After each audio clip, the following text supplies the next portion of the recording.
we made it over to the North Shore, and our first stop is over at Laniakea Beach. And it is most famous for not only the big waves behind us, but also a lot of turtles tend to come here and they're washed up on the shore. So we came hoping to see that, except there were no turtles, but we didn't give up. We kept walking down the beach because we thought we'd take in the scenery anyway. And it was actually really lucky because we took a look over at the surf and we saw a bunch of turtles swimming in the surf. So we filmed and took photos of that. And that's actually great because we've seen them like beached before, but we've never actually shot them swimming. So it was really great to get some different shots. Yeah, it's difficult, but we got some, I think, swimming and breathing, and we got stills and videos. So exactly, yeah. So even if you come somewhere and you don't see exactly what you want to see, don't give up. Keep walking around. You might find something better. if you look closely, there are turtles, but it does require a zoom, not a wide angle. There's one right there. Yeah, it just took a breath. There, it's almost out, yeah. They're just teasing us at this point. Yeah, they don't want to come out, I'm guessing. Probably not. If they wanted to, they would have by now. It's probably like oh, it just almost come out.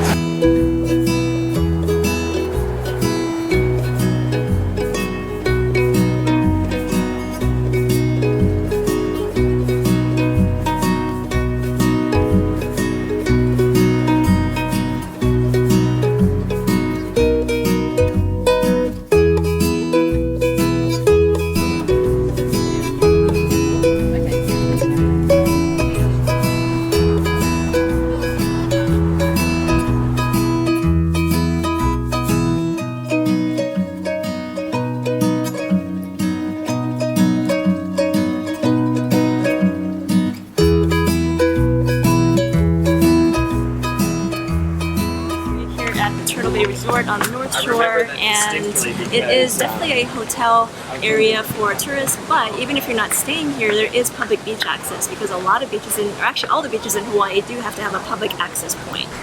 One of the best things about Hawaii is that actually there is a law that forces anyone that owns property near the beach to leave access for the beach, that anyone should be able to use to get there. Every beach is public here in the state.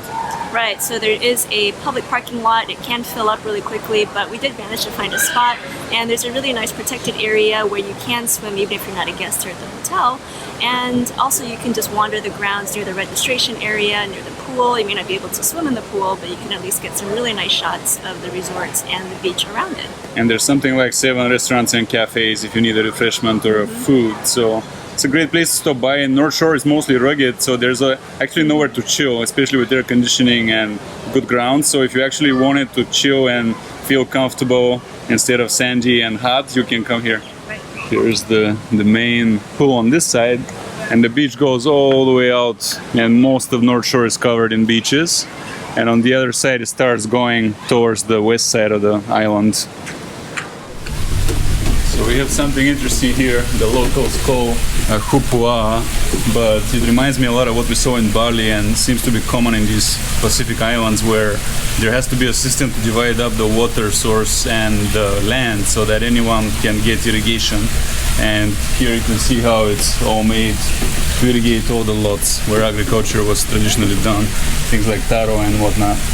Something to point out here is that on these islands there is no such thing as glacier or anything, so all the water which is coming for drinking or anything is coming from the rain, so you have to immediately make use of it basically. But the good news is that these islands are tall and rain clouds bump into the mountains and rain comes down almost every day, so you have this constant rejuvenation of the island through that. It's much better than a more flat island that gets no water at all and is barren. What we see here is that the beach is not suitable for agriculture, and neither is the mountaintop area, so right around the middle actually is where you get your agriculture done. And apparently the ocean side is called Makai in the native language, where the fishing gets done. So here's a little tip. When you're living, if you're a local in Hawaii, you never use north, south, east, west. If you do, nobody here has any idea what that means. It's always Mauka or Makai. So it's directions in relation to where the mountains and the ocean are. And here we have some of the native birds and mammals that you'll find around the nature of the islands. And so this is really interesting for us because we really got into birding this year. So that looks like an albatross, and they also have a stilt and a fuscata. And of course sea turtles and humpback whales. Well, we're cruising through this resort in Hawaii, and what we find is a million GoPro accessories right here. Oh, they're already advertising. Oh yeah, and the Hero 8 is on front display here. Nice. It mounts without the box.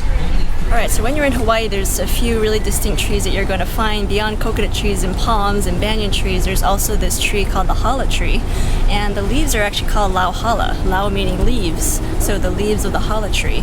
And when these leaves dry out, they're actually used for like basket weaving or arts and crafts. And if you grew up here in Hawaii and you went to a public school in particular, an elementary school, they make you go through Hawaiian history and culture class. And so I do remember having to weave lau hala baskets, little crafts and toys and trinkets that we did in class. So yeah, this is a really distinct tree. You'll probably see it all around the islands, and this is a really pretty looking one here at Turtle Bay Resort.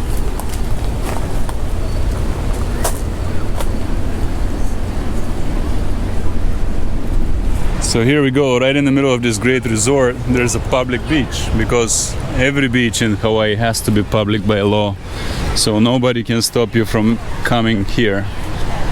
But with that said, it doesn't mean you can just barge onto private property either. You do have to come onto, you know, the areas that are declared public access. So you do have to be careful about that. Like, don't just walk past someone's house because it's public access. You do have to, you know, be a little mindful and respectful of that. Right. Yeah, people can own property around the beach that can be in your way, but the beach itself has to be public. Yeah, so a lot of the resorts like this one in Ko'olina, like I would imagine this is at least partially man-made, or maybe it's natural, I'm not actually sure about here. But I know Ko'olina is almost exclusively man-made. And they do that just to give you like a protective area where you can swim pretty safely and not be dragged out into the tide and the current. Because the North Shore in particular is known for the really big surf waves. They're kind of big right now, they're not super huge, but wintertime is where they get really, really big, and you don't want to go anywhere near those waves unless you're here in a protected cove. We see kids like swimming here, like really young kids, and there's no problem, like the waves aren't really rough. But the cool part about this particular beach is that if you want some rough waves and you want to go boogie boarding or surfing, then just go a little further down the beach and you've got like just the full action all to yourself. Yeah, so this beach continues for a very long time actually. Before here or after here, most of the North Shore is beach, and here the waves are big. So if you want to play, you can right there. And it's still a bay formation here, so it's still not the worst, but it's much more wavy than behind us. Alright, so we're here at the North Shore at one of the most famous places for shrimp, which is Giovanni's. And Giovanni's is one of the original shrimp trucks here on the North Shore, and they have only 4 options on the menu. There's scampi, hot and spicy, and lemon butter, or a garlic dog. But the scampi is probably the most popular, and for good reason, because it's just delicious. It's full of garlic, really good, and always going to be a line here if you come, but definitely come and give it a shot. It looks fantastic. Oh yeah, and it's really hot. Oh, I briefly considered getting the hot and spicy this time, but they really warn you that it's really spicy, and what really turned me off was when it said no refunds. I was like, they gotta be not joking about that. Pulling the train back, and when you relax, I'll have those tickets out and ready. The engineer will be collecting those and determine to board the train. Now, the first step in the boarding process is that quick boarding photo. So if we can take the boarding photo step to the front of the train, now we'll be a My Asian wife has tricked me into another very touristy activity. I really like pineapples. It's like the only fruit I'll actually eat. So this is my favorite place ever because it's a pineapple-themed park of sorts. So yes, we're gonna ride the train and learn more about pineapples.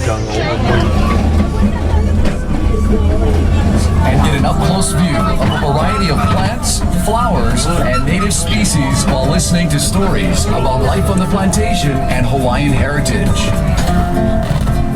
To prepare the field for planting, the ground is plowed and mixed with fertilizer, resulting in a fine, nutrient-rich soil. I think I need this as my new pillow. this is really good design here. Yeah, I actually kind of want a shirt. 'Cause These I are think- actually clothes you can wear. They're not terribly cheesy. So that's actually a good point. So there's so much merch in here. It's like Hawaii themed, pineapple themed, and it's not just like cheesy kind of touristy designs. Some of these are actually really cool designs. Like I would This one actually is wear pretty them. cheesy. No, that's cute. That's not cheesy. That's cute. You can dress like a total pineapple. I kind of want to. This is so silly. What if they smell like pineapple? No. Okay, we are here at the greatest place on earth, the Dole Pineapple Plantation. I only say that because I love pineapple a lot, so I'm really happy that everything here is pineapple themed. Yes, it's the pineapple extravaganza, and turns out to be the place that made pineapple popular around the world. Yeah, so this is the original Dole Plantation.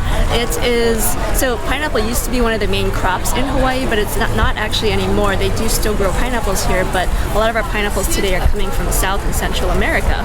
But some of the pineapples are grown here, and you can buy them here, eat them here, and they are really delicious. But they said one thing that explains why people who are from the tropics always complain when they have pineapple somewhere else, because they said that once you pick a pineapple, it never gets any sweeter or more ripe, it only gets less fresh. Therefore, you should be eating it immediately after picking it. Therefore, when you have it in the north, it's never as good as here. That is very true. Another thing is that there are actually a lot of varieties of pineapple out there, but the one that is grown here in particular, and the one that people like the most because it is smooth and really sweet, is called the sweet cayenne, otherwise known as the Dole 31. So that is the pineapple that is commonly found in supermarkets, and in my opinion, the best one ever. That is interesting too, because yeah, the shape of it too is the nice one. When you see some other varieties, they're totally different shapes, longer and skinnier and so on. But the one everybody thinks of when they think of pineapple is the one from right here. So when you come to visit, there is a big like shopping area. You can buy lots of pineapple themed food or t-shirts or souvenirs, things to furnish your house with, which we might end up doing. And there's also the world's largest maze, which is actually a pineapple maze. I've done that. Yep, I have too actually, but not recently. But yeah, it's recognized by the Guinness Book of World Records as the world's largest maze. And there's also a garden that you can walk through and a train. We just did the train ride. That was really fun through the pineapple fields. And yeah, really great place to visit. And of course, pick up some Dole Whip ice cream as well while you're here.